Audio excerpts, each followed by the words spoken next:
Thank you, everybody. Good afternoon, everybody, and welcome to our session this afternoon with Professor Boris Urban from Wits Business School and Claire Bewick, who heads up the Wits Business School Case Writing Centre.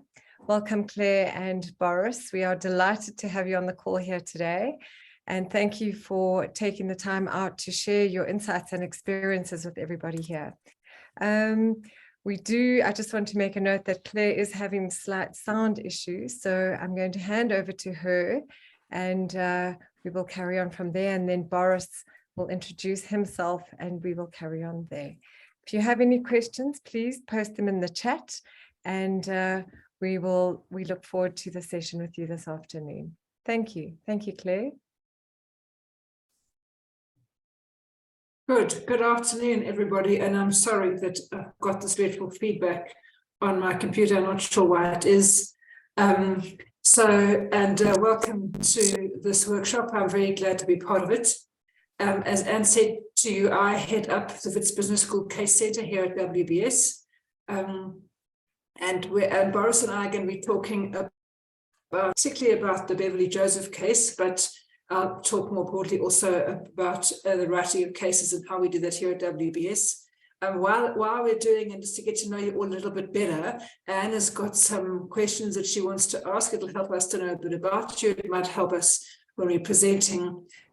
So if you just want to run those things now, then we can get tallies of how many of you have done what and where your sort of expertise is in this. And while we do that, maybe I'm going to answer this question. Yes, I've written cases before. I've been in a class. How often do you use cases? I don't actually teach them, so I never use them. So there we go. And then I'm going to submit. Boom. And we'll get a tally at the end, or when people have answered, won't we, Anne, about who's doing what. Okay, good. So let me share my screen with you, and I hope that will be useful. We will have these available for you after the workshop.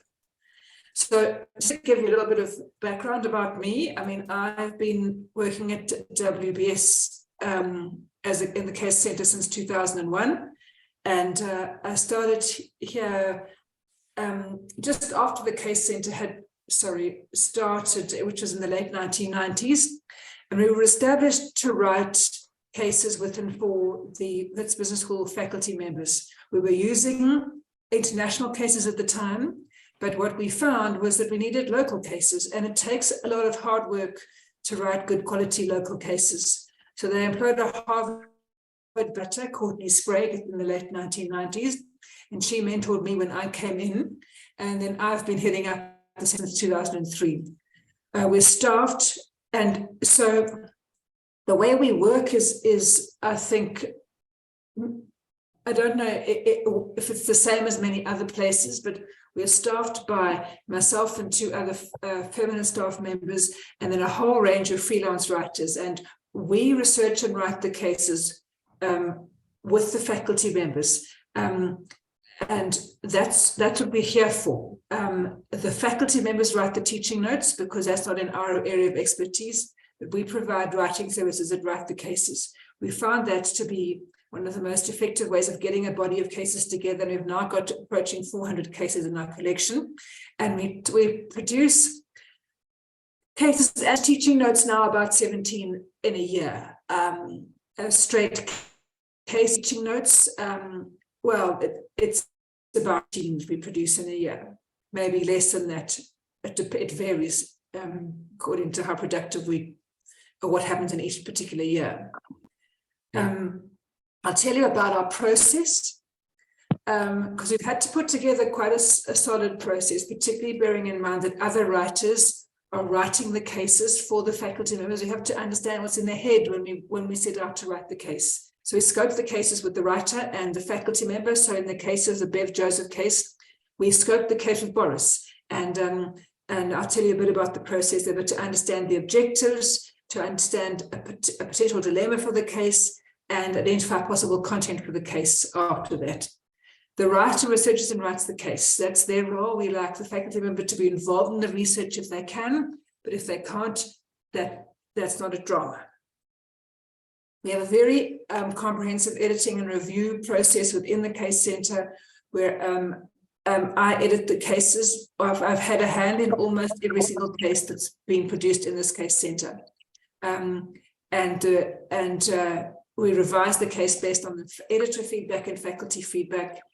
When they send the case to the company for their review, and the case is revised if necessary. Sometimes they have substantial feedback, sometimes it's very minor, and then the case is signed off. That's the process. And then after that, or in parallel with that, sometimes this process takes on average 7 months from conception to completion. Sometimes it's shorter, sometimes it's longer. There are lots of dependencies we find in this process. And not only the writer's ability to write quickly, but also getting into the companies, finding time in their diaries, getting feedback from them. It just takes a long time. So 7 months on average, sometimes less, maybe 5, sometimes a lot longer. We've got one that we're waiting for a sign off of 2.5 years later. And then the faculty writes the teaching notes because that's in their area of expertise. They know how to teach, what they want to teach, and we give assistance because we develop an expertise in what the requirements of teaching notes are. And so our role is more advisory there than it is in the writing and the conceptualizing of the note. We're talking today particularly about the Bev Joseph case, which won the AABS award, the most recent competition. And that was a fabulous case, and quite like our cases in some way, because the idea originated in late 2019, and Boris was on an airplane and saw an article in a magazine about her. And he thought, oh, wouldn't that be a nice story about a woman in entrepreneurship? And I thought, okay, I'll write that case. I love to write cases, and I don't get to write as many as I'd like to. And I thought, I can write that case. And we had a bit of a mission to try and find her and get hold of her. Finally, we got hold of her, and I was going to go and visit her and see how she worked and see the farm and everything. It was amazing. And then COVID happened, and that was that. So then none of us could visit anywhere, and we decided to put the case on hold. One of the reasons it got delayed, we delayed the start, in fact, was because she has to harvest. And so we couldn't go and see her earlier, and so we had to wait till she finished her harvest, and then it was COVID. So we picked it up again in July, August 2021. So that's quite a long time later. But we actually, and part of that had to do with that we're all busy in the meantime with writer availability. So we picked it up in July, August 2021, and Stephanie Townsend took over the case from there. And Beverley was very willing, but very busy. And so in the end, we finished it in December 2021, which is quite amazingly quick, given that we really battled to find time to talk to her in the midst of all of her busy life as a pretty much she and her husband alone in running that business, but very willing and very generous with the information that she gave us. And so we finished the case in December 2021. Some of the things we learned sort of about, not only from this case, but generally in writing cases. And I asked Stephanie to give us some of her insights. She's been working for us for 20 years, and so she knows the case writing process as well as I do almost. And it's a thorough desk research. Gives one an opportunity to ask intelligent interview questions. And that's one of the areas that Stephanie is particularly good at. She's very good at getting information and finding relevant information that's going to give the backdrop to the case. The case outline gives a great starting point for interview questions. That's one of the reasons we put together the outline for the case at the very beginning of the process. I'm a strong believer that if you know what you're going after, you're going to get it. If you have something airy-fairy, then you're going to land up with airy-fairy at the end. But that might be my particular style of research and writing. I believe that focus is important, and and sort of wafty stuff ends up being wafty in the end. One of the things that Stephanie finds is that if you interview as many people in different positions as the time permits, it's very important to have different perspectives in the case, otherwise it becomes very unidimensional and the case lacks a bit of life. And what you want to be able to do is understand the complexity of the situation involved. You need to be flexible because the dilemma and the content may change, and this may enhance the case. Now, this is particularly true in the Bev Joseph case because we wrote it over such a long period. And when we started out the case, I think Boris and I had a different dilemma in mind to the one we ended up with. But then after COVID happened, obviously that provided quite a nice inflection point for the case at the time. More things we've learned about writing cases. And this is Stephanie, and I'm very grateful she said this. It wasn't me putting words in her mouth. She said an editor is invaluable in giving an outsider's perspective and for fine-tuning the case. I mean, as a writer myself, I know that, and I've been writing for a long time. I'm a professional writer. I started writing the minute I left varsity in 1988. It's been a long time. Unless I have somebody look at my writing and perfected it, and it's not as good as it could be. And so that's why we have such a strong process here of editing and revising the cases. And I'm glad that Stephanie sees that particular benefit.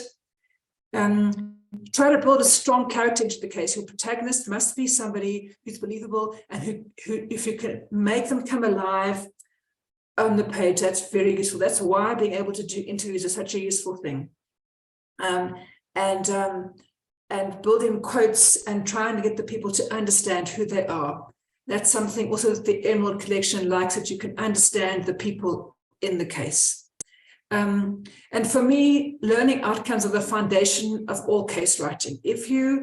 That's when we scope the case, that's the most important thing I want to know is what does the faculty member want to achieve? If you know what you want to achieve when you teach the case, then you have a much better chance of writing something that's going to enable you to achieve those objectives, because one case one story written from different perspectives or for different learning objectives is going to have a different content entirely, and you need to understand that. And I think this is my final point, is that perseverance is critical. That if you don't, this is not an easy thing to do. It looks like it's just a story, but there's a whole lot more that goes into writing a case. And often you have to push a bit to get into the companies. Sometimes you have to just wait for them while they are busy or dithering or requiring or what have you. You need to persevere, and then you will end up with a good case that you can use and that will add value in your classrooms. So yeah, thank you for that. That's me. I'm gonna maybe, Anne, if you've got any feedback from the little polls that we did, we can see who's done what. And I'm going to turn my sound off now.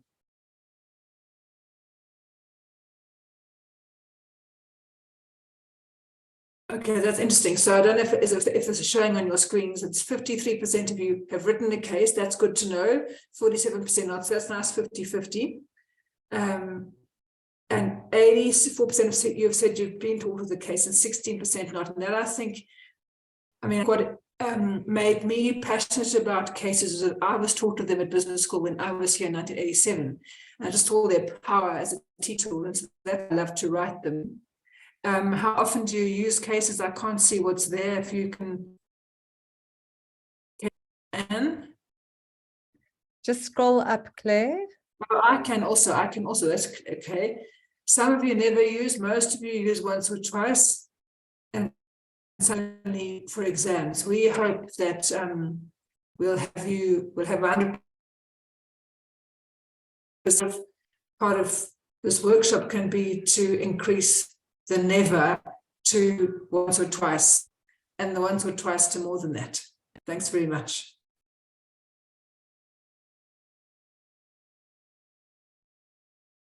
I don't know if there are any questions, if you want to ask questions or not, but I'll mute, and then we can, I can answer once if we need to, or maybe we leave it to the end. We're happy to take questions. Are there any questions from anybody for Claire right now? All right. I think, Boris, if we can hand over to you, if you can take over from here. Thank you. Thanks. So thank you, Anne, and thanks, Claire. And thanks very much for the invite. So I'm Boris Urban. I'm a professor at the business school. I've been there about 14 years, and I was the inaugural chair in entrepreneurship. And I was tasked really to try and develop the field insofar as writing cases and doing research and establishing programs. And that's really where this case sort of fits in. It's embedded within a specific module within a master's program that's focused or specializes in entrepreneurship. And yeah, before that, I did part-time lecturing at various institutions. And before that, I was a independent franchise owner, and I was a franchisee and a franchisor. So what I envisage for this afternoon is I've got about 20 slides, so let me forewarn you. And I'm going to sort of go over the first half, which is really about introducing you to the case, talking about the case, taking snippets out from the actual case and highlighting areas so as to sort of make sure that we're all on the same page with the case facts. And then I think I'll take a break and ask for questions after that. And maybe if Claire, you can stick around till then, because obviously you and Stephanie also were involved in writing the case. So if there's any questions after those sort of first 10 slides. And then after that, the next set of slides is really about the teaching note and tips about case writing and teaching the case. And I've also got some tips also in terms of how to publish your case as well. And that will sort of take us to the end. And then obviously there'll be opportunity to take some questions as well at the end. I'm also very impressed with the turnout. I just sort of scrolled through the list. There's some sort of academic heavyweights that I can see, people that I know, Malema, Lawrence Beder, people that have been in academia for many, many years. So just bear with me. And if there's any points of clarification, as I say, I'll sort of stop after about 10 slides and then we can interrogate the case and ask questions. Is that all right, Anne? Shall I kick off then and share my screen? 100%. Thanks, Boris.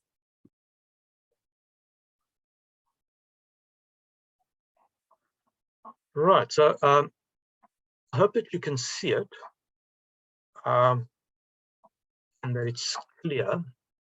I've obviously got the case in front of me as well.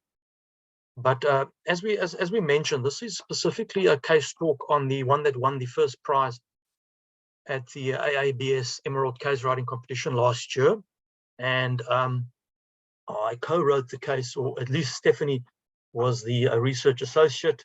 I was the co-author, and Claire sort of oversaw the process. And like any case that we write at the business school, you know, it's not intended for effective or ineffective handling of the business situation, but rather it was basically a teaching case to be used in the classroom.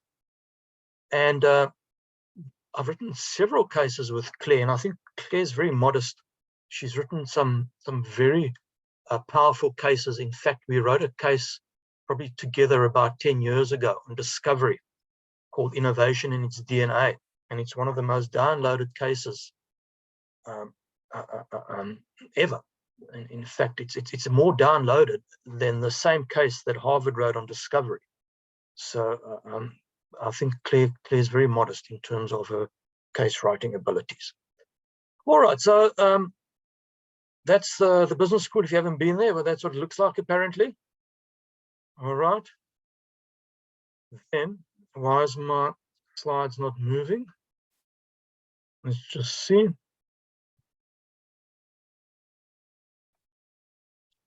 Have I got control, Anne, or something's gone amiss? When I try to move my slides, it doesn't seem to be doing it.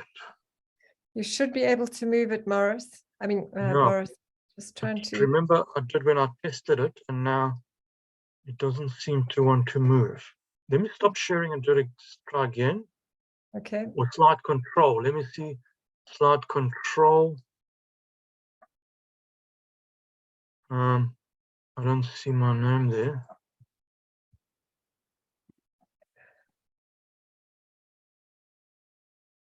There we go. Thank you very much. The Okay. purpose of this talk is really, I want to just stress that it's the lessons that I've learned during my time as an academic and as a case writer and as a researcher. So it's about sharing, and it's in the spirit of learning. You know, I'm not telling you what to do. I'm not telling you this is the only way to do it. It's certainly not any sort of expert prescriptive advice on method or analyses, but it's rather what works for me in the classroom and works for me in terms of teaching. And everybody has their own style. So what works for me may not really work for you. And that's because I think, as you know, that success in teaching and research is highly situational. It depends very much on time, space, and context. So, you know, maybe how I taught 4 years ago or how I taught the discovery case 10 years ago might not actually work in the classroom setting now. A lot depends, as I say, on the individual and the situation. All right, great. So the case synopsis, and as sort of Claire has alluded, Beverley Anne Joseph was an entrepreneur that we sort of identified, and basically the case revolves around her in terms of setting up, or rather moving into the hop farm business. In April 21, managing director and co-owner Beverley Anne Joseph was considering the long-term business strategy options for Zalpi. That's her hop business farm outside George, which is a town in Western Cape, South Africa. And as the first Black woman hop farmer in Africa, she ran a successful business supplying hops to South African breweries, which we know is a subsidiary of ABI now. And to date, really, her hop farming business had not been impacted by COVID, but then the lockdowns happened, and it certainly impacted the sale of alcoholic beverages and hence her business. And at the same time, it did sort of give her opportunity to sort of get a wake-up call and to understand whether she's exposed to risk or she has all her eggs in one basket, and how she should basically consider possibly diversifying her farming business to minimize the risk. So that's really the sort of case synopsis and what the case revolves around in. And obviously I'll take questions later, but maybe just to sort of explain, you know, hops are a sort of a crop that sort of, if you haven't seen it, it looks very strange. It sort of almost looks like it's growing on a vineyard, but it's not. And they serve as a key ingredient to beer making. And it's basically a farming business that, as I say, is situated in the southwestern Cape, and the climate is ideal for growing hops. All right. So there she is. That's Beverley Anne Joseph. And that's also important, just as a matter of interest, is to try and have visuals, you know, when you're writing a case and when you're also teaching the case. You know, people want to see what this person looks like. If people are interested, we get a lot from people's pictures and photos. So it's important to give the background, and we spend quite a bit of time in the case actually talking about the background. Here's just 3 paragraphs, but we really, I think we wrote about almost a page on her background. And her journey was a chain of events that started early in childhood, when she was inspired to become a farmer by her father, who was a contract farmer, and he worked along with his father and his brothers. And she attributes a lot of her actually entrepreneurial abilities to her father. And she talks about how he instilled in her an interest in agriculture, and how they farmed at the back of their house, and how he showed her to basically graft an apricot onto a plum tree. And she was fascinated with this whole notion of obviously farming. So when she finished school in 2001, can you just switch your mics off? I don't like being interrupted if I'm interrupting. So when Joseph finished school in 2001, her family was unable to afford the tuition fees for her to fulfill her dream to study agriculture. But she wasn't sort of put off. She subsequently approached a lot of local farmers in the Grabouw area where she lived in Western Cape, and she asked for support, but she didn't really meet with much success. And that didn't also stop her. And she persevered even further. So she ended up meeting a pioneering wine producer, Dr. Paul Kluwer. And if any of you are into your wines, you'll know that the Kluwer wine label is very famous. And it's a very upmarket wine as well. But he basically agreed to fund her 4-year Bachelor of Science degree in agriculture. And that basically, set her onto a sort of onto a journey where she was able now to sort of really navigate this dream of hers of being able to sort of understand the cultivation and harvesting of grapes. And she was very emotional. She says, to pick another passage from the case, she says, "I was taken by how intently Dr. Paul Kluwer listened to me and my story. The fact that someone actually listened to me meant much more than the possibility of tuition." So it just goes to show sometimes all you need is someone to take interest in you. All right. So then the next sort of phase of her journey was really entering the beer industry. And as I mentioned, by the time she finished her degree, South African Breweries sort of hop farms division offered her a position as a trainee hop breeder. And she sort of took this on along with studying her honors. And while working there, she sort of climbed quickly through the ranks and she became a hop breeder. And then later she filled the position of a malt and barley development consultant. And as I mentioned, hops is constituted as a critical ingredient in beer. And although that's a very small component of the final product of the beer, it's a very niche product, very high quality niche product that you can only grow in certain areas. And it gives you that notable bitter flavor in beer, but also acts as a preservative. So her exposure to sort of hop research during her years at the hop farm really ignited a deep interest in this commodity. And she said, once I started working on the breeding program, hops took over my life. I was no longer cultivating an ingredient for beer. I was living, breathing, and speaking hops. And she worked here for 11 years. She completed her honors. She did a master development program, and she went on to study a master degree in agronomy, which is a science of soil management and crop production. So you can see someone here that's very much interested in upward mobility and is determined, and really her exposure and her drive really refined her knowledge and skills. And I think she explored beyond what she actually thought was possible initially. All right, but so there's the hop. That's what it looks like in that diagram, interestingly enough. So the next sort of phase of her journey was becoming a farm owner. And this through entrepreneurial spirit, which she had, led her to continually seek the next opportunity. And this resulted in her wanting to own her own farm. And really, she says, I wanted to put my theoretical knowledge into practice. But obviously, like most young budding entrepreneurs, she found the necessary capital to purchase a farm a hurdle. And she remembers, as a young black farmer, the biggest challenge was to find up startup capital and to provide the right and to find the right partner to provide the capital and the support. And support came in the form of, again, SA Breweries interest-free loan, as well as interest-bearing loans from ABSA to purchase the farm. And she used this sort of SAB Thrive Fund, which has sort of focuses on existing Black-owned suppliers, and they provide capital for folks to grow their own businesses. And they also obviously use it for their enterprise development points as well. So it was also driven, this I must just mention, it was driven by the Ewetu project. Some of you may have heard of it. And they basically transform SA Brewery supply base through acquisition, business development, and fostering of entrepreneurship.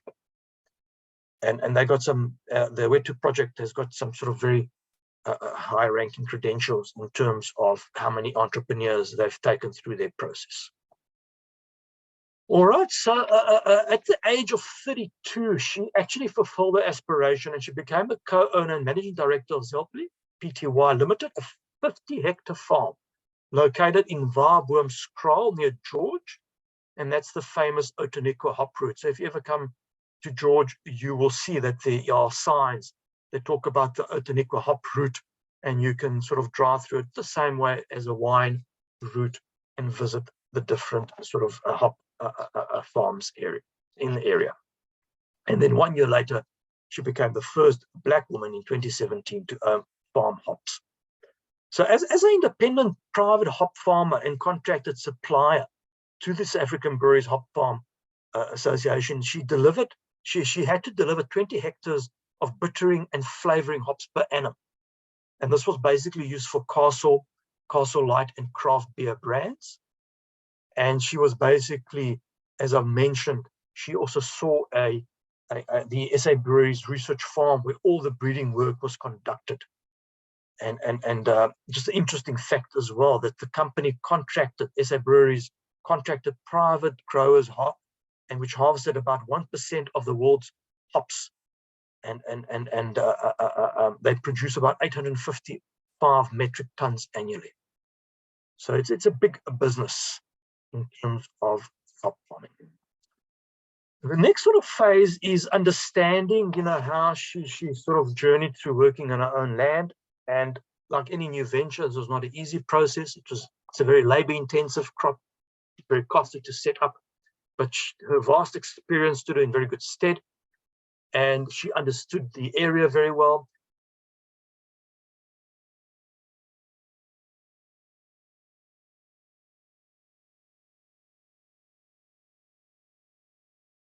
There were some challenges in terms of the less than ideal sunlight, in terms of comparing it to the northern hemisphere where hop plants originated. They obviously have much longer cold winters and long daylight hours during the growing season. So she certainly had some challenges, but to overcome all this, she sort of bred varieties that were commercially very specific for South African conditions. All right, and she also needed to obviously farm according to annual schedule, with the preparation of the land for the new season starting around May every year. All right. So she realized the challenges and she saw this as an opportunity. So she basically set off to sort of also develop other groups of hops to create diversity in the market. And this is when a seed was planted in her mind in terms of possibly diversifying by creating different types of crops as well. All right. And this is really the crux of the case in terms of her diversifying and her understanding that, building sustainable business, you have to basically move into possibly other types of business so that you are competitive. And although she understood the economics of hops, you need to understand that if you want to grow the business, you can't just do hops. It's a niche market, and she wanted basically other commodities to generate additional revenue streams. And she realized again that the George climate was very suitable for growing other commodities, such as vegetables, grapes, nuts, stone fruit, apples, berries, such as strawberries and blueberries. She also looked at fynbos, and at the end, she decided that fynbos was possibly the best option. So it grows very well. Obviously, the area is very suitable. It's hardy, it's water-wise, and in a particular area where there's been scarcity of water for a long time, she did some calculations and she felt that by, if you looked at the net present value and the return on investment, that fynbos farming possibly looked like the best alternative to hops as well. And when she visited a fynbos farm, she basically fell in love. She said that it was amazing just walking through the flowers and basically amazing feeling that she was able to then settle on growing a fynbos. So in the next years, so she's sort of focused on hops, on fynbos. And in 2020, they basically had a 5.3 hectare farm of King Proteas, and they added another 5 hectares in 21. But she sort of wanted to focus specifically on King Proteas, and that means that her biggest crop would be about 20 hectares. And they also planted some filler flowers to fill bouquets once the Proteas were ready for the export market. However, like everything else, things go wrong. And on the downside, Joseph then was obviously caught in the COVID pandemic, and they were obviously affected quite badly. Their stability was affected, and especially the export and local market for Proteas also was negatively affected as well. And she now basically had to decide how to deal with this, and that's what we're going to talk about a little bit later on as well. But just from the overview in terms of basically the case study, she not only faced many challenges in terms of COVID, but she also faced many challenges in terms of a woman farmer. And like any business that's diversifying, there are some sort of challenges that one can obviously navigate, and others that one needs to sort of accept. And some of them were obviously very fixed because of the nature of a business, which was crop farming. And maybe just sort of to give you an overview then, in terms of how we framed the case and what was the purpose of the case. I'll just give you a couple more slides and then I'll stop, and then we can take questions on the case. Was that we wanted the focus really to be on women farming. That was really what we felt was the niche. And those are some of the things that sort of allowed us to frame the case that I've mentioned already. And they were sort of the bedrock that served as you can see in the case title, perseverance. And that was her background, and that was her characterization. And that's what really served in terms of framing and structuring the case, a woman farming. And obviously, to sort of finalize the case, we needed to end off with a dilemma and something that would hold value in the classroom to be able to discuss, and that the students would be able to bring their knowledge to the table to try and analyze and come up with plausible solutions. The future, basically, we structured around this whole notion of, what would she have to do long term? How would she develop her farm workers so that they would support her business? How would the COVID lockdown, how would she basically, be able to diversify her risks, since hops formed the bulk of her business? And while she had been diversifying, would that be enough?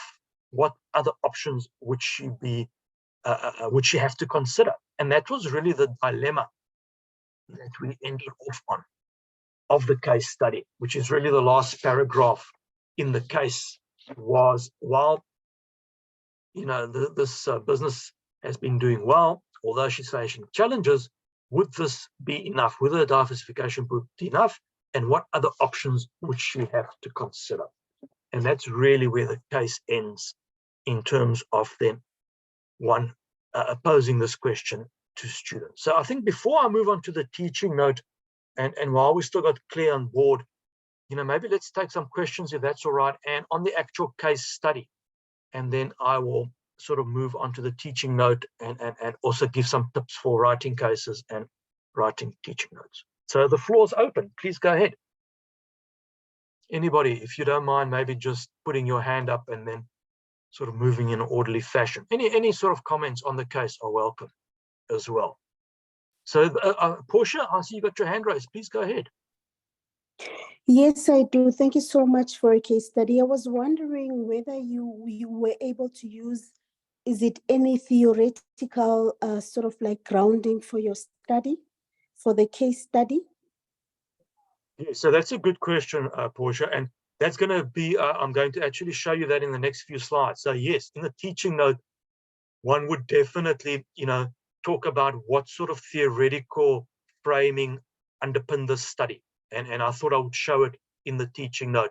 But the case was written specifically for a module, which is basically quite theory intensive. And that was, you're quite right, that was the purpose, yeah, to support it with theory. Thank Also, you so much. I can add, Portia, that part of our scoping process is to try to understand what theory the faculty members will want to incorporate when they write the case. So that's part of our thinking in the back of our minds as we write the case.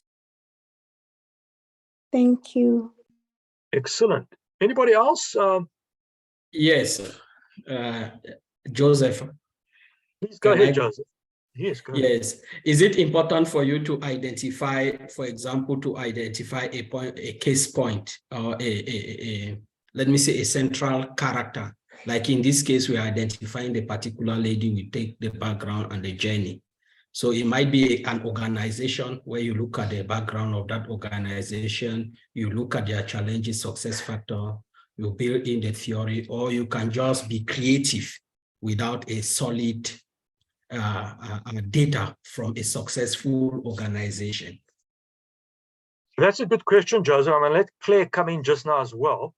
But my sort of stance on this is you need a unit of analysis. So, you know, whether it's, are you going to sort of, are you going to analyze this from an organizational point of view?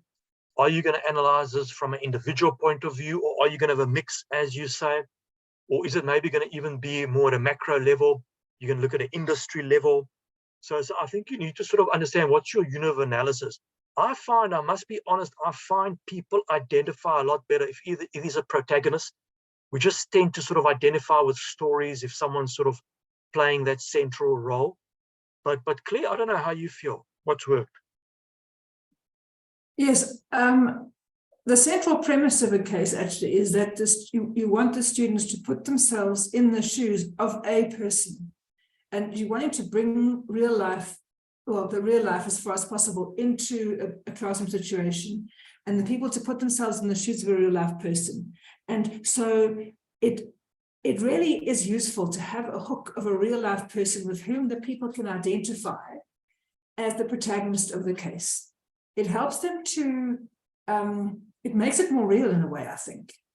If you are imagining that you are Beverley Joseph in this situation, facing these dilemmas and these business challenges, it's much more powerful as a teaching and a pedagogical tool, I think, than if it was just something a bit more less personal.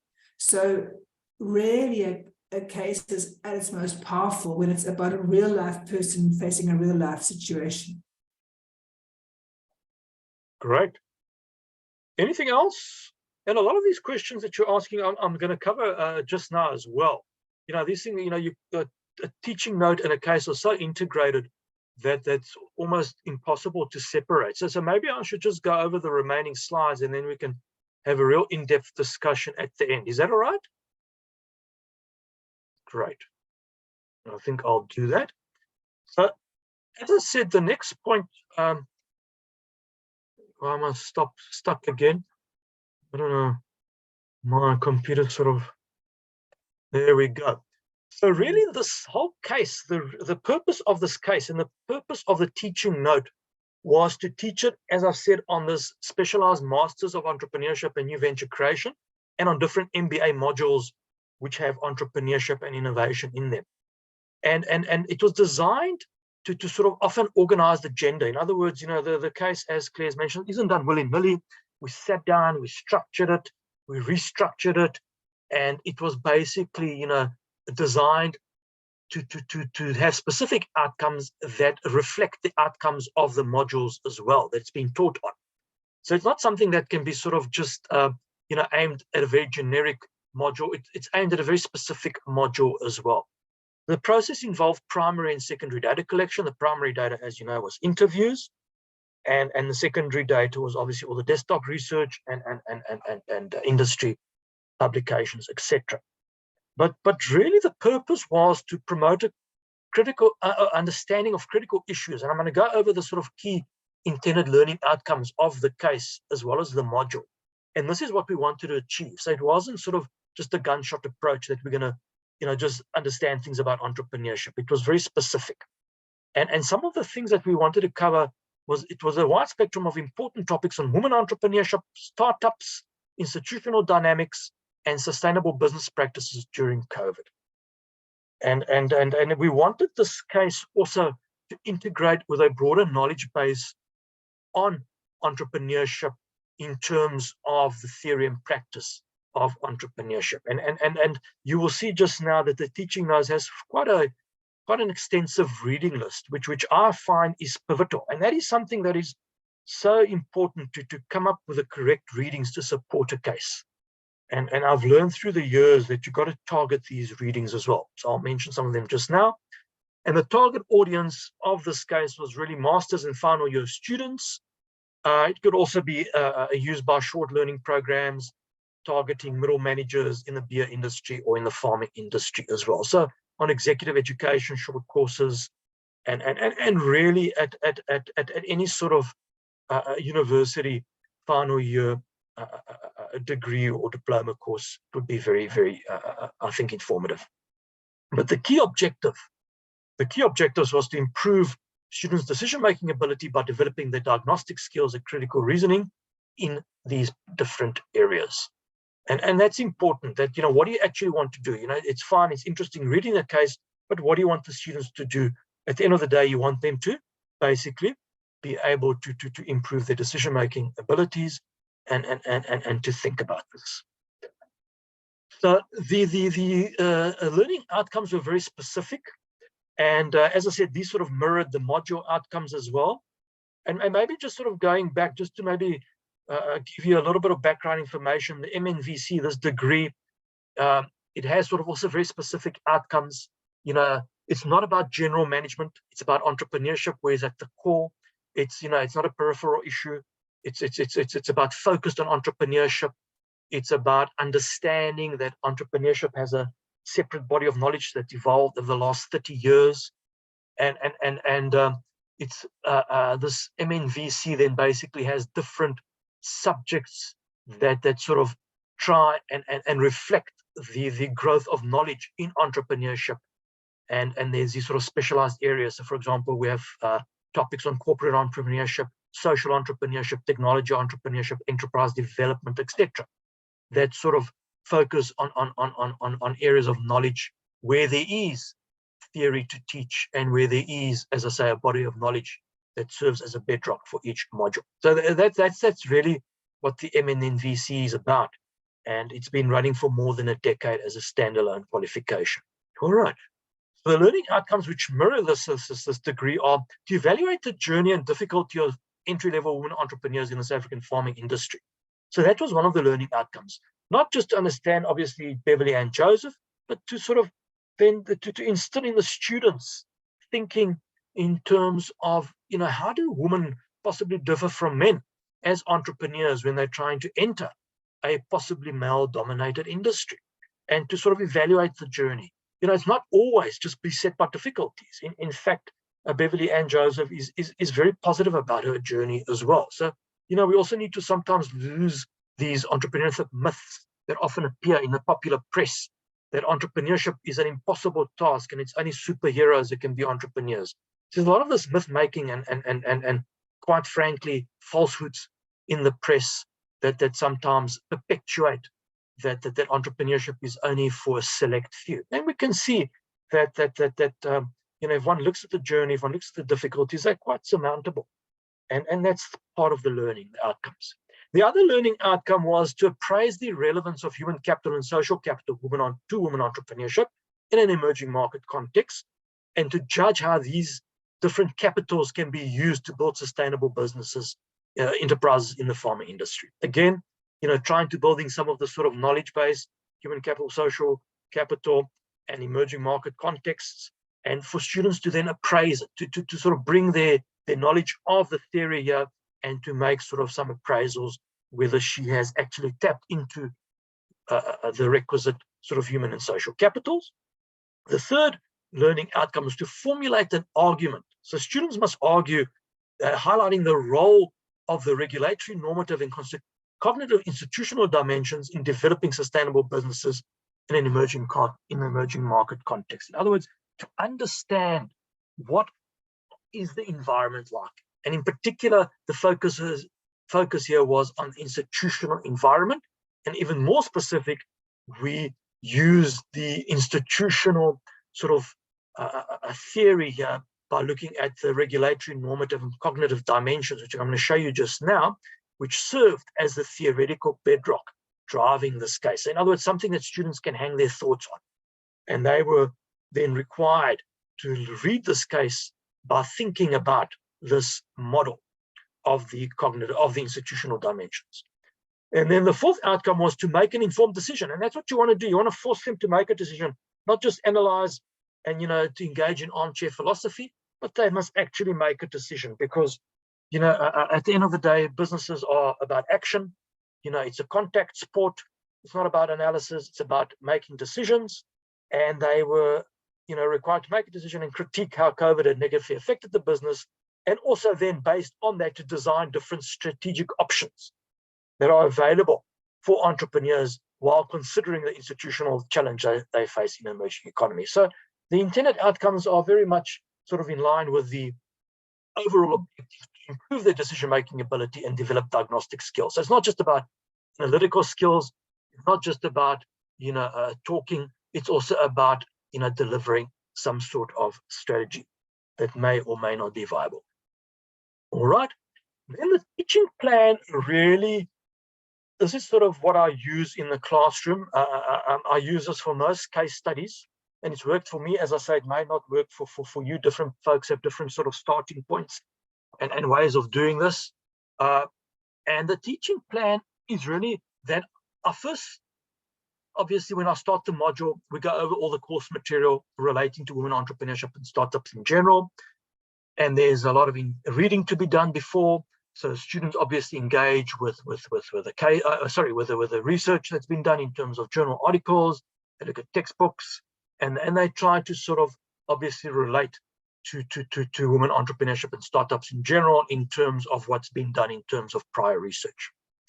Then obviously we try to develop some sort of meaningful insights and lessons learned from theory and practice as relate to the case. In other words, what may be more relevant to the case than other stuff. So there may be some stuff that's not as relevant to the case as possibly some material. So that's where we sort of start emphasizing the integration between different theoretical models, constructs, and some of the relevant case facts. You start looking to merge that body of knowledge, but even down to the construct level. What do we mean by women entrepreneurship? Conceptualize it first, and then you operationalize it, and then you see, well, is the operationalization of women entrepreneurship in research, does it actually reflect the case facts? Does Joseph actually reflect a real woman entrepreneur according to the definitions that one has examined?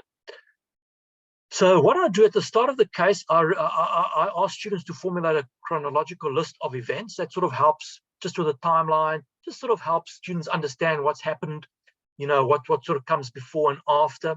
That's quite useful, that they don't just read this and then, engage in sort of empty reading, but that they sort of try and hang this into a chronological timeline. And then also that we sure that they are familiar with background readings, and that's very important. I sort of almost test students in terms of their background readings. Obviously, with each module, these things are assessed, and a lot of the assessments are continuous assessments and have to do with checking students' understanding of background reading. So, it's no use coming unprepared because that's a waste of time. So they must be familiar with the readings, and then they're obviously expected to analyze a case and answer each case question, which I'll show you just now, by taking positions that are backed by theory. I just want to stress that, and of course, with graduate students, their opinions are important and their background knowledge is very important. But at the end of the day, we still want them to take a position that is backed by some sort of theory or backed by some sort of model, because after all, the case is being used for degree purposes, and if they want to stand up in the Wits Great Hall and be awarded a degree, they're going to have to take a position that is backed by theory. That's not just waffle and based on argumentation that's not sound. So we look, or at least I look, that they form coherent and logical arguments. Again, they mustn't contradict themselves in their answers, in the analyses. They must mention, as I say, possibly the most recent theory in the field, and they must try to give a wide coverage as well in terms of some of the background readings. And what's important now, I'm going to discuss this right at the end as well, but obviously the constructive participation and active involvement is very important. And I'll give you some tips on how that works. But then the suggested framework for teaching this case, which is, as I said, I've used in most of my cases, 90-minute multimedia teaching plan. So normally the opening discussion and drawing on the timeline is about 20 minutes. Then there's an offline group discussion of the root causes of what's happening in the case, another 20 minutes. And then a live in-class discussion. Often I ask students to prepare PowerPoint presentations of what they've discussed in their groups. That's about 40 minutes, normally about, depending on the class size, normally about 5 groups. And they have about 10 minutes each, or just under 10 minutes to show their PowerPoints and discuss it. And then last 10 minutes, a live in-class wrap-up discussion as well session. And we'll go over all of this just now as well, but that's just the framework. All right. Right. So the next slide is some of the things that I've learned over the years in terms of teaching tactics. That there's different ways you can start. In fact, there's 4 ways you can start according to how I've taken it in different routes in different situations. You start the discussion in class by asking easy, non-controversial questions. So you put everyone at ease, and you maybe just ask, questions like, have you been to George? Do you know the Western Cape? What do you know about hop farming? Very sort of easy questions. Or you could start by forcing students to take a stance. In other words, you expect them to have read the case study, you expect them to have read it, and then you say, all right, whatever, this half take a stand, and the other half will sort of interrogate it. That's quite also a popular way, and I've seen lecturers use that as well, forcing students to take a stand. Or you could start with a clarification of facts. In other words, you say, well, let's just test our understanding, because this often becomes a problem. And Beverley Joseph is a relatively easy case, but the one we wrote, as I mentioned before, Claire and I wrote many years ago in Discovery, that was a very intense case with a lot of facts. And in fact, if students don't understand the facts, then it sort of becomes a bit of a idle activity, because we're arguing about things that aren't in the case or that have been misconstrued. So it's important to sort of clarify the facts. What do we actually know? And let's agree on, 2 + 2 is 4. Let's not argue about the facts. Let's argue about the analyses. But the facts we need to just have some clarification on. Or the other last way to start, you could start with students presenting a formal opening of the case. In other words, they're basically already outlining their analyses, and this is the way they interpret. So as I say, there's different ways of starting the case, but I find that it's very important to guide the discussion with questions. In other words, don't try and come up with the analyses. Don't obviously try and come up with the answers. Rather guide the discussion with questions. Ask them, is this a fact? Or how did you come to this conclusion? Or is this an assumption? And why is this an assumption? And basically, you're moving students from problem identification to solution. And the worst thing you can do is sort of move to solution without proper problem identification. Because like all of us, I think we have a cognitive bias. We like to appear clever, and we like to come up with a solution before we've identified the problem. And I think there should be a disproportionate amount of time in terms of actually identifying what is the core problem, not symptoms, but what is the root cause of the problem, rather than presenting the solution. So that takes a bit of sometimes effort, because, as I say, everyone is keen to come up with a solution too soon. Also, if you have these complex, sort of ambiguous real-world problems, like we've seen with Joseph, it's not easy. It's about a real-world problem. It tends to engage students with course material. So also, you don't want to sort of just a dry theoretical excursion. You want to ensure that they understand that theory doesn't always work in practice, and it needs to be sort of molded sometimes, and that sometimes theory needs to be modified as well to suit the basic realities of the real world. That's important as well for students to sort of inject that sort of understanding that this is not just a straightforward discussion of theory and then the case. There has to be some sort of merger between the two. So I encourage them to see it from an action perspective rather than analyze it from a distance. As Claire said before, put yourself in the shoes of the protagonist.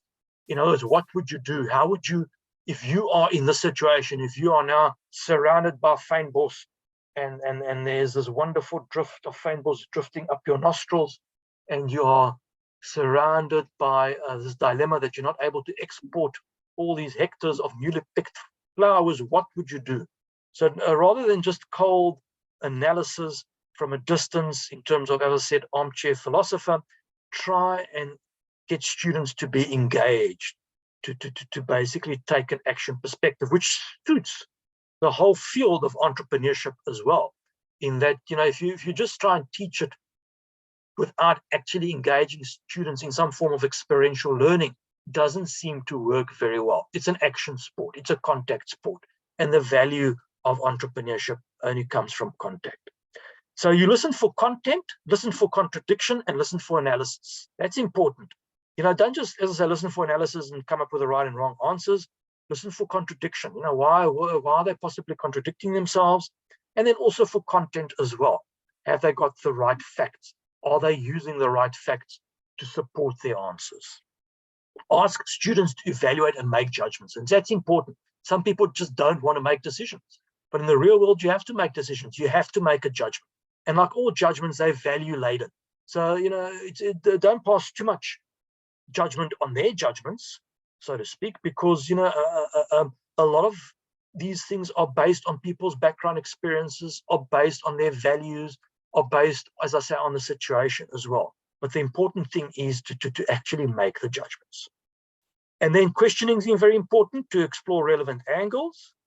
I mentioned before, allow the application of theoretical concepts. Capturing of positions and suggested actions important as well, to maybe, not to have students sit on the fence and rather make them take a particular position and then suggest an action. And then clarification of debates as well, to show the differences, to show where compromises have to be made as well is important. And then also ask for folks to make recommendations and actions.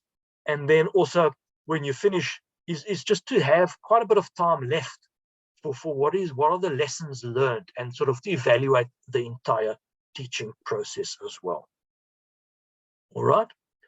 And then in the Joseph case study, just to sort of get back to this and trying to move on, that I try to obviously make sure that the case questions are handled in syndicate groups so that there's a diversity of opinion in these groups. I also ask students to sort of look at, YouTube videos and different websites, which are given in the case study. They can just click on them. Obviously, it's all we all sort of have this online facility where we're teaching on now. So that gives them an overview of the topics under investigation. So, for example, for this case, there was a very nice article by Foss and Henry, and they talked about women entrepreneurship in the wake of COVID. And this was in the International Journal of Gender and Entrepreneurship. So a very focused article. Again, give them readings that are very relevant to the case study. Don't just give generic readings that aren't relevant or don't really fit. And it's important, I think, that you as a facilitator keep asking questions. Resist the temptation just to say you're wrong or right. And we know that entrepreneurial decision making is rarely based on perfect or full information. So this is the real world, and based on my own experiences, in terms of having my own businesses, that entrepreneurship is sometimes different from big corporate management, where possibly you have full information or perfect information or near as. And in entrepreneurship, it's not as often that you will have perfect information. So just keep that in mind. What is the entrepreneurial decision-making context? I think I've mentioned this and I keep repeating it, but it's worthwhile, even if I am repetitive. Don't confuse symptoms with real problems. Learning to make decisions under uncertainty is very important, such as COVID. Students should put themselves in the shoes of the individual and must consider the different roles relating to the various stakeholders. So in the Joseph case study, it was her basically as the main protagonist, but maybe if you work for SA Breweries, you could put yourself into their shoes, or or maybe as another farmer. Scenario planning is very important as well, because it helps sort of cater to the hops farming industry, understanding that, you know, what would work and what wouldn't work in this particular industry. And as we said again, you know, they need to be immersed in the case, and at the same time navigate this journey with Joseph so that they understand what's going on. All right, I'm going to sort of move on a bit faster now. The theoretical framework that I used for this teaching note was this institutional theory, and some of you are obviously aware of it as academics. I think you've come across the institutional framework, and it basically comprises the political, social, legal, and basically the ground rules that establish the basis for production and distribution. And organizations basically need to conform to this to receive support and legitimacy in terms of their businesses. And various scholars have conceptualized 3 pillars of the institutional environment.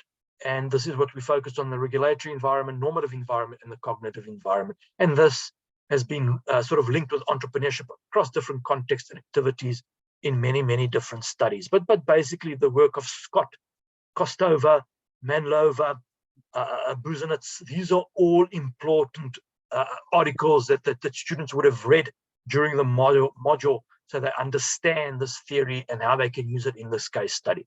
But the point of all of this is that the outcomes, in other words, the dependent variables, is enterprise sustainability. You know, and what does that mean? Well, that you're around for a very long time, that you have a diversified product range, that you grow in your turnover and number of employees, and that you also have satisfied employees and customers.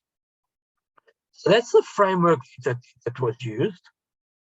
And then, you know, I'm not going to go through this necessarily sentence by sentence, but basically these are some examples in terms of understanding how each of these sort of institutional dimensions can be merged with a case. So, you know, how did the basically the regulatory dimensions, the existing laws, rules, and regulations, how did they sanction Joseph's behavior? You know, how did the cognitive dimension, which is more about, you know, how individuals think, their education, their training, which is aligned with human capital, how did that play out in the case study? And then the normative component, which is more about, you know, the informal sort of institutional environment and the norms and values in society and how they are shared, and how is this aligned with social capital theory, and what evidence of this is there in the case. So basically I ask students to think about the case study in women entrepreneurship and how they navigate with each of these institutional dimensions. So normally for a teaching note, I come up with about 5 cases, and we found this works sort of best. Too many cases, too many questions, it's just too long, and students tend to lose focus. So 5 is a magic number, like with many things. 5 to 7 is a magic number, it seems. So these are case questions that were formulated for this case. I'll go over them quickly. In order to make an informed decision on challenges facing women entrepreneurship and startups in emerging economies, identify the difficulties and the nature of the institutional environment which Joseph faced on her journey to hop farming. Question 2, characterize Joseph's entrepreneurial qualities. How do these relate to her growing her levels of human capital? Question 3, evaluate the different types of social capital in terms of support structures and networks that Joseph relied on to promote Black women entrepreneurs in South Africa. Question 4, discuss and analyze and elaborate on Joseph's strategy to manage a hop farm and her options to diversify into fynbos. And question 5, deliberate on the factors that affected Joseph in terms of hops farming and future business as a result of COVID. And what you will pick up is that all these case questions are perfectly almost aligned to the intended learning outcomes and to the key objective of the case. And you need that alignment. You need that congruence between the objective of the case, what was the purpose of this case, what are your intended learning outcomes of the case and the module, and the case questions need to be perfectly aligned. Because, you know, if you're teaching something that's on one side of the page and the outcomes don't align to that, it becomes a bit of a misguided activity. So this is sort of how one would analyze the question. Again, this is just some of the case facts that have been used to support the first question. I'm just going to go over this quite quickly. So in the case, we noticed that in terms of this first question, in identifying the sort of challenges that the entrepreneurs face especially in emerging economies and the institutional environment. How has this affected her? We noted that there were quite a few institutional policies to promote small businesses in South Africa, not only government policies, but and the BE scorecard, supply chain sort of interventions, but also things like the SAB Thrive Fund, which was mentioned extensively in the case study, and how she also mentions that her challenges was to find the right money and the right partner. So here you start merging, obviously, theory and case facts. And, this whole concept of accessing and using finance is very well developed in the literature. And it seems to support the case facts as well. And the case facts also mention this, that, she didn't start from scratch, but during her time at the breweries, she was able to sort of find the necessary capital and overcome hurdles. And then also how she ran into operational challenges later, and processing facilities as well were limited.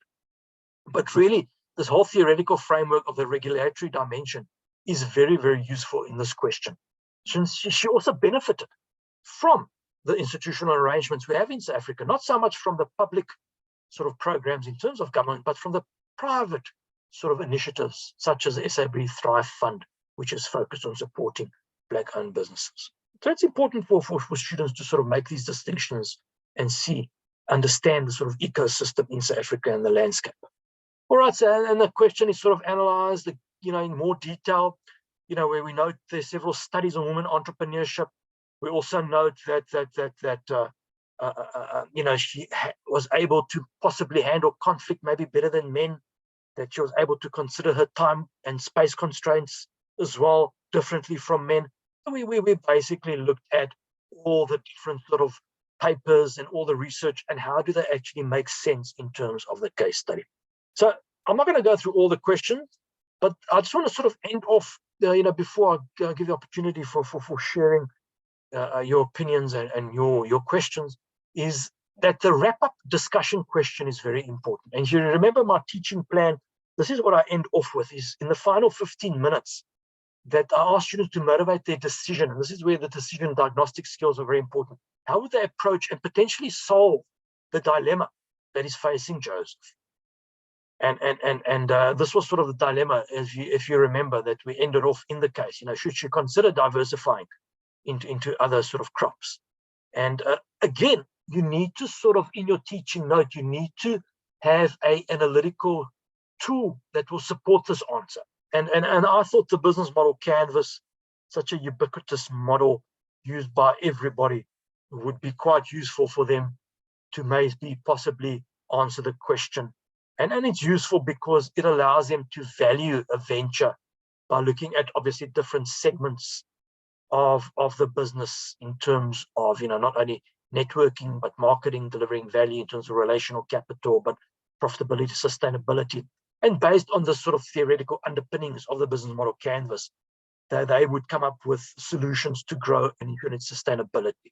And here's some sort of evidence in the case fact that could be used to support the sort of diversification, not only how she diversifies, but also how she innovates, how she's identified niche markets, how she's sort of establishing organizational structures that are obviously enable her to exploit opportunities, and also basically how she also needs to coordinate this sort of multiple inputs and develop a complex chain of products and logistics, so that there are these sort of systemic connections.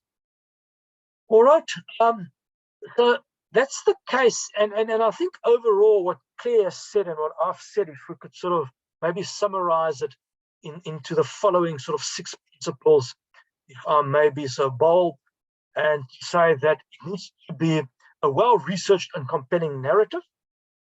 The narrative needs to include relevant information about the situation and give multiple perspectives, and that's important as well. Based on primary or secondary data, you need to make sure you have all the materials before you start writing the process. Try and write the story in chronological order and in past tense, and there has to be this characterization. The central protagonist and their dilemma has to be very, very clear. Those are sort of the principles. And then another important tip is, how do you engage students? How do you get student involvement in these case studies? Because that's the point. That's becoming increasingly more difficult. Students are very sort of distracted by multimedia, and some of them don't even really read the case before they come to class. So it's very important, and there's different levels of obviously engaging students and getting the involvement, and that you need to sort of start off by they explore a problem and sort out the relevant facts, as we've discussed, develop logical conclusions, and then present them. That's very important. If they engage and then they present, they take on, then in terms of level 2, they take on perspectives. In other words, they take this on board and they debate and they discuss the specific actions from the character's point of view. And then level 3, which is obviously the sort of ultimate level, they become fully involved. That the topics aren't abstract, but they become sort of embedded in the student's almost sense of self, in that they see themselves in the specific real world situation. They see themselves in hop farming, and how would they basically diversify? And there's different techniques, and here I mention a couple of them that have worked well. Role playing works very well. It forces them to take obviously different perspectives, and then videos or even field trips if you have the opportunity. And we've done this in different situations as well, where the case is analyzed and the students are then situated, they're able to visualize the situation by actually visiting the plant or the venue where the case takes place. And then, in-class presentation with the case protagonist. And I did this very well with Discovery, where we had the whole Discovery top management team, Adrian Gore and all his top team, come and present the case on Discovery. And that works very, very well. And I know some of my colleagues that are on this webinar also have done this. Lawrence Beder also brings in the protagonist and the team, and that makes the case presentation very powerful. But basically what you're looking at with student involvement is sort of soft skill and meta skill development, and these are sort of personal attributes that are required for real world working environment, and these can be developed through case study teaching. All right, so basically, again, what makes a good teaching note? This I've discussed. So as a summary, again, case synopsis, learning objectives. You must have suggested class time broken down by topics. You must have student assignments. You must have challenging discussion questions with sample answers. You must come up with real answers. Again, don't leave this just to chance. One expects that the case study has been prepared and the arguments, are relevant and the most appropriate course of action is recommended. So, I don't believe in this fallacy because you're doing a case study, any answer is right. There has to be a more appropriate course of action than others. Although at the same time, it can be open-ended. There is no one right answer, but that doesn't mean that there are degrees of appropriate courses of action. I mean, some things maybe just don't fit at all. You may make sure that, there's enough information for analysis in the case studies. Make sure that the problem is evaluated. That they present, they not only evaluate the problem. In other words, there's multiple realistic positions that they are taken.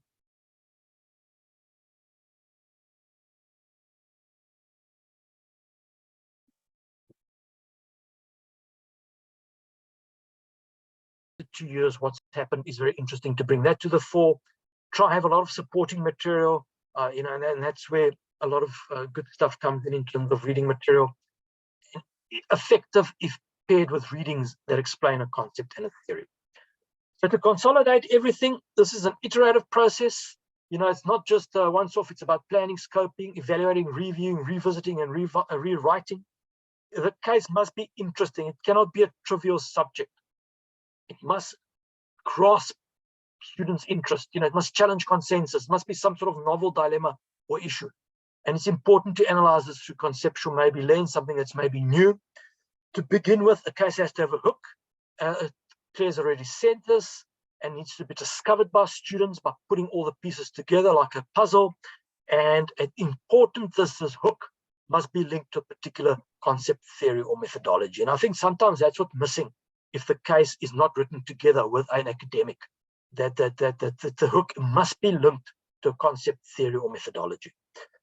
Remember, the case does not represent the ultimate recipe for success, and it really reflects the ambiguity of a situation. So there's no single outcome, but the point is to develop a dialogue with the students, to encourage creative thinking and research, and evaluate recommendations. But be objective and consider all sides of a dilemma. And then the last thing, and this is to me the most important thing, if you're going to write a case and you're going to write a teaching note, then please make sure that you also publish this thing. You know, I've seen so many case studies that academics are just too lazy to take it to the next stage. And really the synergy is in getting this thing published. So once you have a good case, once you have a good teaching note, turn it into a publication. You know now that a lot of these publications earn HE points as well. A lot of journals are now accredited in terms of writing case studies, and also some very, very reputable publishers such as Emerald now obviously publishing cases as well. But that's really where the synergy comes in, is when you have the case, you have the teaching note and the publication. So make sure also you don't publish this with a non-reputable publisher. I mean, this is another lecture on its own, but just be very wary in terms of non-accredited publishers. So the typical sort of feedback that we've received from reviewers, and sometimes I must just tell you the reviewers' feedback is longer than the case. So for example, the Beverley Anne Joseph case was 8 pages long, and sometimes the feedback is 10 pages. So don't be dissuaded. That's part of the process. I mean, you're all academics and you know that's part of the turf. So a lot of it's about reviewers always say more is needed in terms of characterization. You know, they want to see pictures. They want to see this character built up. They want to know their background. They want to know what motivates them. They want to know what, you know, makes them, you know, want to be an entrepreneur or whatever. So characterization is very, very important. So not only must the protagonist be well developed, but the students must be able to identify with their motivations. So it's very, very important. You know, can you identify, is this a real person?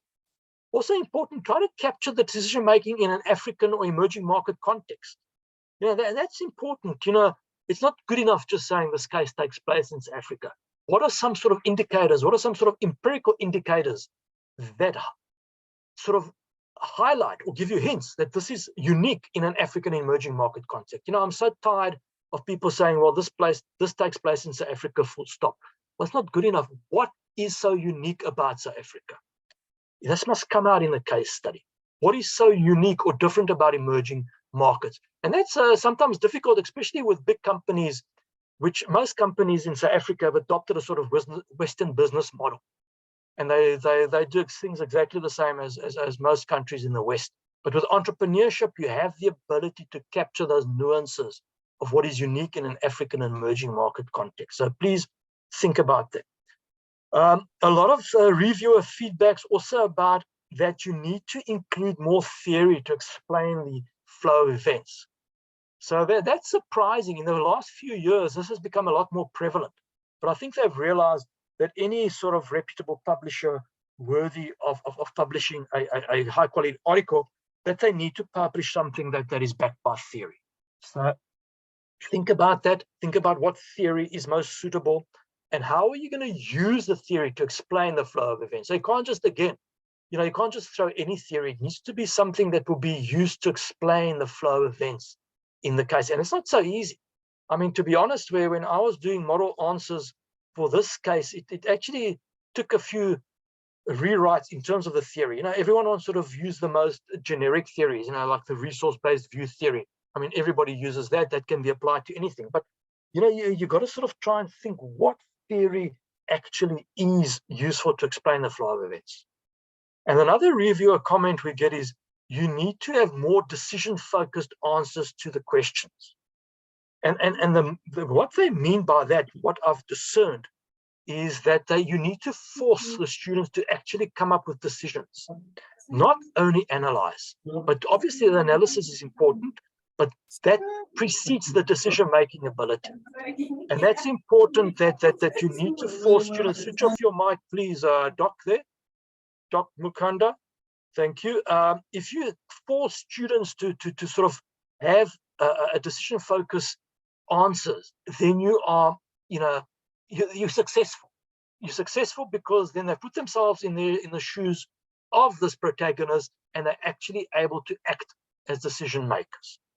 And then lastly, you know, try and add some data, they say, for possible options to select is very useful. So that's sometimes, you know, when you're asking students to come up with different options, or one of the questions, if it's focused on coming up with alternatives, it's very important that you give some data that they don't have to thumb suck. What are some options? Especially if you used, for example, the business model canvas like we did for the last question there, for the wrap-up discussion question. If you think about what is the relevant, sort of data that would be needed to support that framework, you would need to think about, supply chain, maybe logistical data, marketing data, or even financial data. So that's important to think about what is some data to support options. And then lastly, folks, remember, if you do publish this in a reputable journal, not only obviously do you score in terms of your research outputs, but there's wide dissemination of this that can be used in classrooms globally. And not only does it up your Google citation score, and I know there's many sort of emerging scholars that need to focus on that, but you will find that these things are cited quite heavily, and you can increase your H index and your I index and get your citations up, and to help you with your promotion. But even if you're someone that's not worried about promotion, it's very important that you have wide dissemination of this. So those are the references that are used for these PowerPoints. In the actual case study, the references are a lot more extensive, and please don't neglect the references. The references are important, and we are sort of faced with a plagiarism and ethical context nowadays. So whatever sort of you are referencing, make sure it's the right reference and it's fully referenced as well. And you'll see in my reference list, I tend to have a good mix of journals, books, and then reports as well. And that's important. Don't just have industry reports. You must have a healthy mix of theoretical journals. And we all know that journal articles are really the currency of any academic discourse. So textbooks, don't overemphasize textbooks. Textbooks are fine. So in this instance, I quoted myself. There's nothing wrong with that. You must quote yourselves as well, reference yourselves, and articles as well. Make sure, obviously, that you have the relevant articles. Please don't reference an article that's a plagiarized journal. I find nothing more off-putting than someone referencing an article that's a plagiarized publication. So I'm going to stop here. I imagine that I've spoken more than enough. And I think we'll take some questions, if that's all right. Anne or Claire, I think maybe if you want to say anything. Anne's saying. I don't have anything to say. Thanks, Boris. I thought what your presentation provided some fabulous insight and practical stuff. So thank you. So let's have some questions. We've got a half an hour. We don't have to go right to the end, but please ask. We open to discussion, or at least I'm open to any questions. Matthew, go ahead, please. And then Peter, yeah, okay.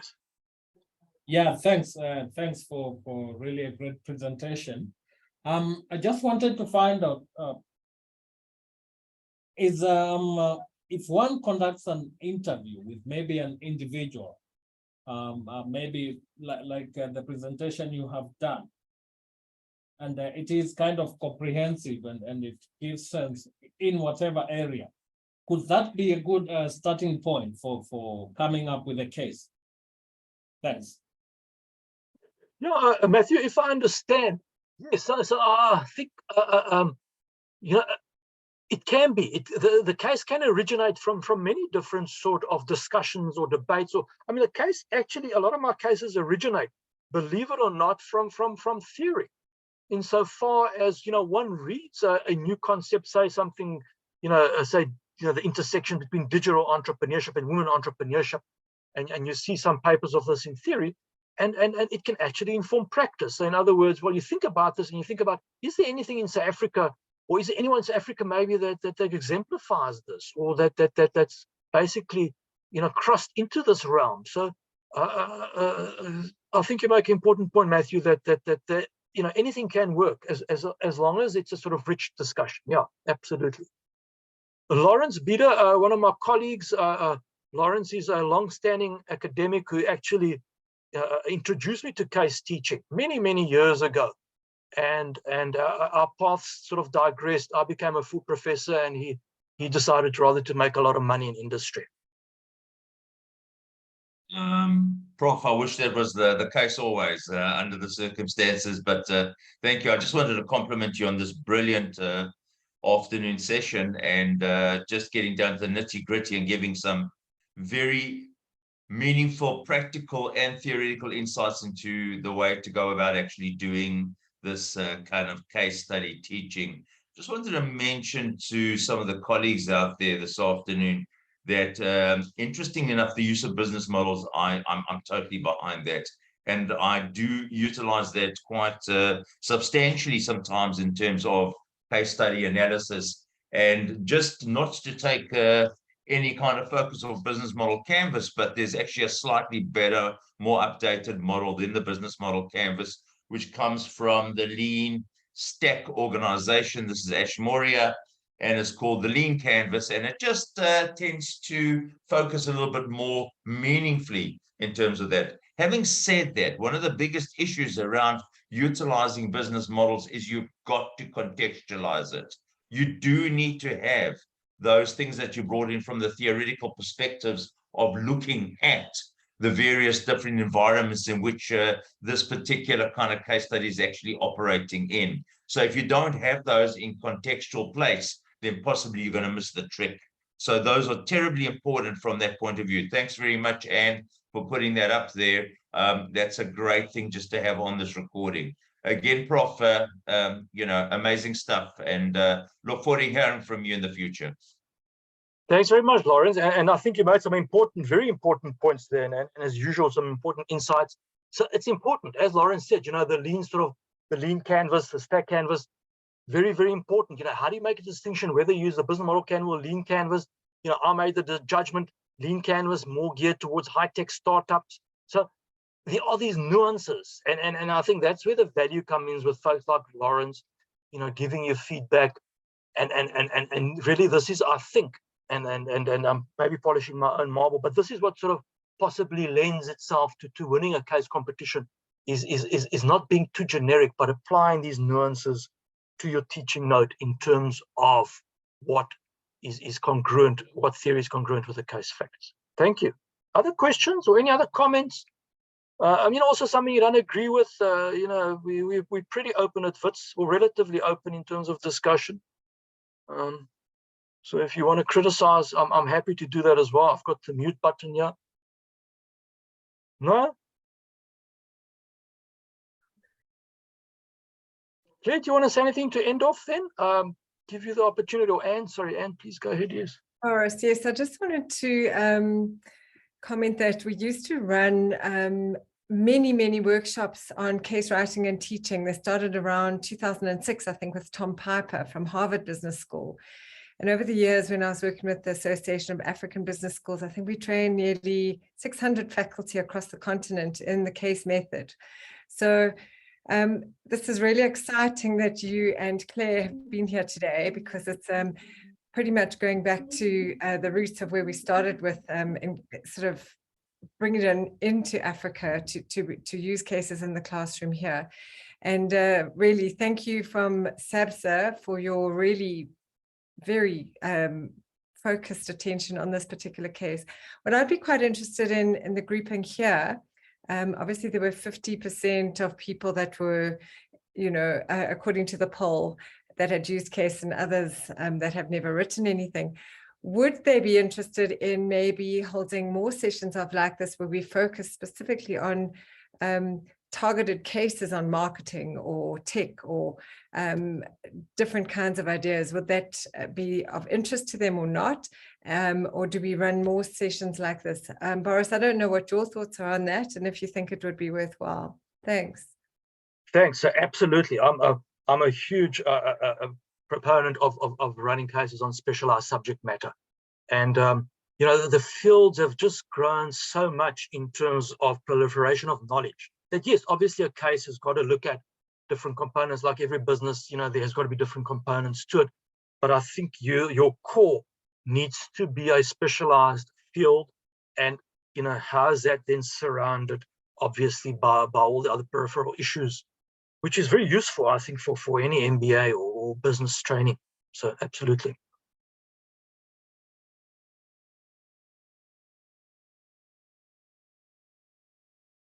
Any other questions, anybody? Joseph, yes, go ahead, please.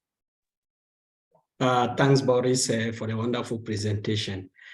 I just need a bit of clarity. I just want to ask, is there a possibility to use multiple protagonists in a single case study when you are doing the write-up?